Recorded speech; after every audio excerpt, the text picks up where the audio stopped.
നിങ്ങൾക്ക് തന്നെ അറിയാമല്ലോ, അത് വ്യക്തമായി ഡീഗ്രേഡ് ചെയ്തൊരു സിനിമയായിരുന്നു.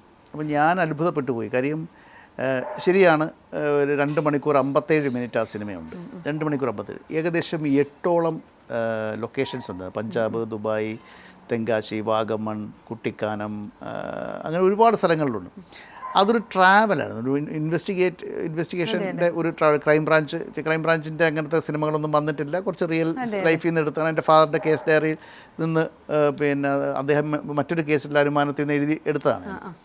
ഏകദേശം 64 താരങ്ങളോളം അഭിനയിച്ചിട്ടുണ്ടായിരുന്നു.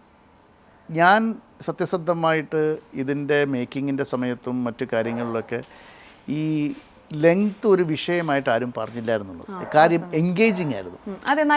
എൻഗേജിങ് ആരും മോശം പറഞ്ഞില്ല. പക്ഷേ ഞാൻ അത്ഭുതപ്പെട്ടു പോയത് ഒരു സെറ്റ് ഓഫ് ആളുകൾ, ഒരു ഫോർ അബൌട്ട് ഒരു 40 മുതൽ 50 വരെ ഉള്ള ഒരു ആളുകൾ, 50 പേർ ഒരേ ടൈപ്പ് ഓഫ് കമൻറ്റ്, ഒരേ ടൈപ്പ് ഡീഗ്രേഡ് ചെയ്യുന്ന കമൻറ്റ് എല്ലാ സ്ഥലത്തും. ഒരാൾ നല്ലത് എഴുതിയാൽ അതിൻ്റെ താഴെ വന്ന് ഈ 50 കമൻറ്റ്സ് ഫേക്ക് ഐഡീസും അല്ലാതെ ഉണ്ട്.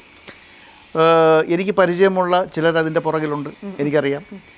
ബോംബെയിൽ നിന്ന് ഒരുത്തൻ വളരെ മോശമായിട്ട് എഴുതി, എന്നെ ബോഡി ഷെയിം ചെയ്തുകൊണ്ടും ഒക്കെ എഴുതി. അപ്പോൾ ഞാൻ അതിൻ്റെ സോഴ്സ് അന്വേഷിച്ച് പോയി. എനിക്ക് ആളെ മനസ്സിലാവുകയും ചെയ്തു, ആരാണ് ഇതിൻ്റെ പുറകെ, എന്താണ് അതിൻ്റെ ഫ്രസ്ട്രേഷൻ എന്നും എനിക്ക് വളരെ വ്യക്തമായിട്ട് എനിക്ക് മനസ്സിലായി.